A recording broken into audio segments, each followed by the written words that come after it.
waxaa lagu qabanayaa magaalada Kassel feestada dhaqamada oo lagu qabto sanadkiiba mar oo ay soo qaban qaabiyaan golaha ajaanibta magaalada Kassel iyo golaha deegaanka ee magaalada Kassel taasoo sidii caadada ahayd aan ka qayb galnay sanad walba sanadkan aan si xoog leh uga qayb galnay isla markaasna ayadoo lagu soo bandhigayo bartamaha magaalada meesha la yiraahdo Königsplatz waxaan halkan ku soo bandhignay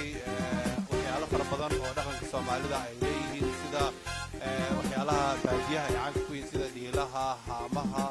iyo waxyaalo fara badan oo kale waxaa kaloo halka lagu soo bandhigay cuntooyinka kala duwan ee Soomaalida hadday noqoto bariiska iyo hadday noqoto maraqa hadday noqoto muufada iyo maxaa la dhihi jiray sambuuska iyo waxyaalo fara badan oo kale waxaa kaloo sidoo kale aan halkan maanta ayadana ku soo bandhignay maadaama ururka Somalis iyo FAO uu si joogto ah ugu shaqeeyo bulshada Soomaaliyeed iyo ajaanibta guud ahaan ee ku dhaqan magaalada Kassel waxyaalaha uu qabtay iyo waxyaalihii uu hore u soo qabtay laga soo bilaabo sanadkan bilowgiisii ilaa hadda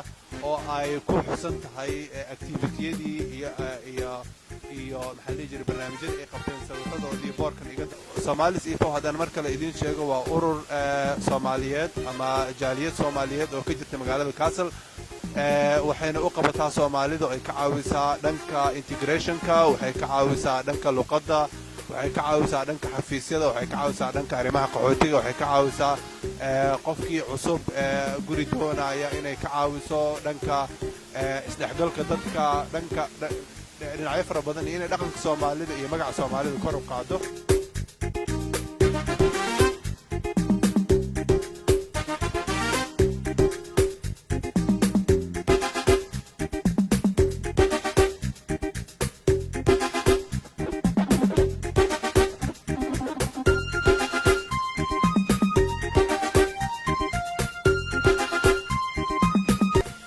sidaas darteed waxaa la jiray howlaha sanad walba uu qabto aad ay u fara badan yihiin marka fursadana waa fursad kale oo waxaa la jiray dhaqanka Soomaalida iyo magaca Soomaalida ay ugu talagaleen ururka Somalis iyo FAO inuu kor ugu qaado marka waxaan rajaynayaa inay fursado kale oo waaweyn iman doonaan halkaas ay ka sii wadi doonaan howlahoodii ay u qabanayeen ummadda Soomaaliyeed oo mahadsantihiin